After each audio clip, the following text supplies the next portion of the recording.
tayo ng suka kasi inutusan tayo ni Mami. So tayo ng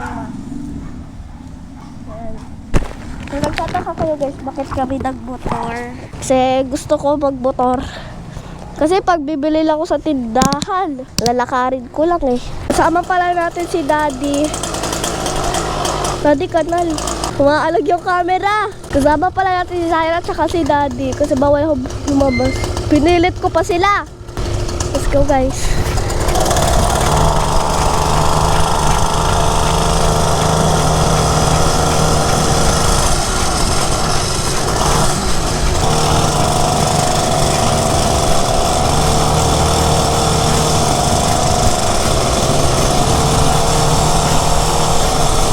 Bibili tayo ng suka. Kaya di ako nagsasalita para mag-focus ba? Ayun lang.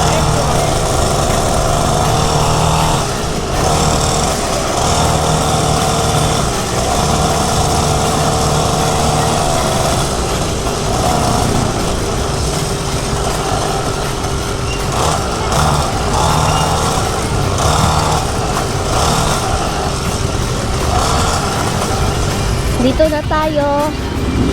So, bibili na tayo ng suka. So na guys, nalagay na natin siya sa bulsa.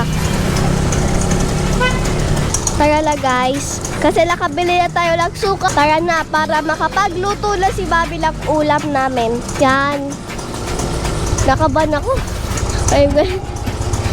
Pauwi na kami guys. Ang daming dumadaan.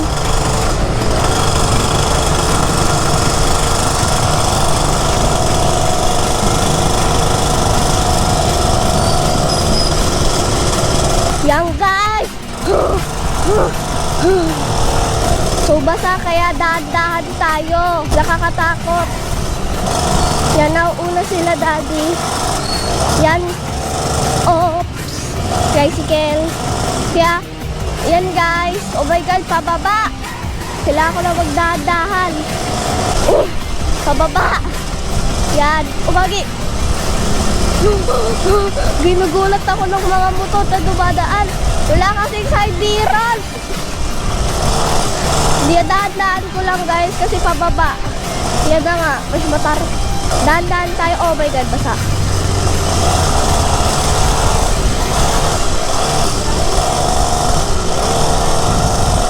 Yan. Oh, lapit na tayo sa bahay. Makakakain din ako. Makakakain din ako kasi lutusan kasi ako ni Mami eh. Ayoko maglakad. Yan, ang motor ako. Kasi hindi ko lang din naman nagagamit yung motor ko. Yan guys.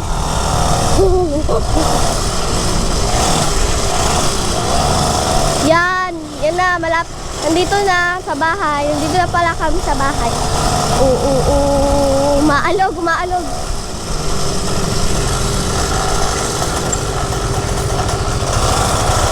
Yan guys, dito na kami sa bahay. Nakakaluto na si Mami ng pagkain. Sabi dyan.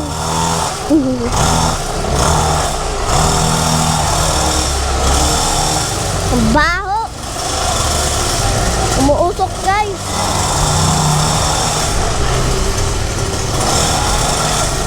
Hams. Uy. Oh. Nabangga ko yung washing. Sorry sayon. Bigay na natin kay Mami yung pinabili niya. Let's go. Tara. Pa si Mami kasi tagal namin. Let's go. Mami, ito na yung pinabili mo. Yan na yung pinabili mo ha. Sige na. Layo pa ng ilatingan namin. Thank you. Bye-bye.